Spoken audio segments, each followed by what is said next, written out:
A Christian organisation that campaigns against homosexuality, abortion and voluntary assisted dying is threatening legal action after being told they can't use a taxpayer-funded town hall. It's likened the actions of the state government to the Chinese Communist Party. Here's state political editor Jeff Parry. Martin Iles can pull a crowd wherever he goes, often with a standing ovation.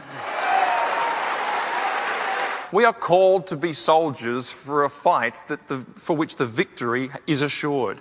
The boss of the Australian Christian Lobby fills auditoriums around the country, but attempts by the ACL to hire government-operated venues in WA have hit a brick wall.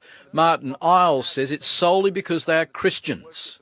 Because what happens at these events is we read the Bible and we talk about the Bible, and they have said that you Christians are not welcome, and it is in the policy because you disagree. The concert hall was the first venue to refuse the group. Now the Albany Entertainment Centre has said no.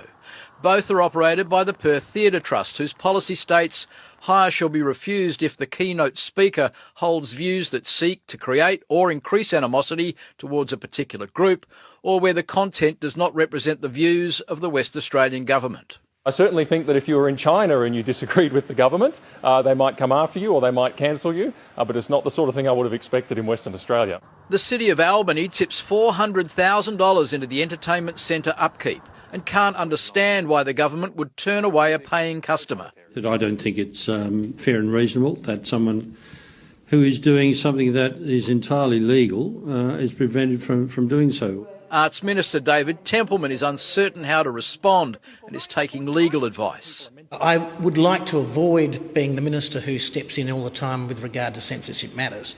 I don't think that's a role for the Minister for Culture and the Arts. A Bunbury-based LGBTQI group says the ACL is a hate group.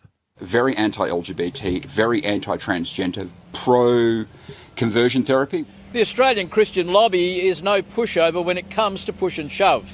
It raised $2 million to fund a legal challenge by rugby player Israel Folau, who was sacked for comments he made about gays going to hell.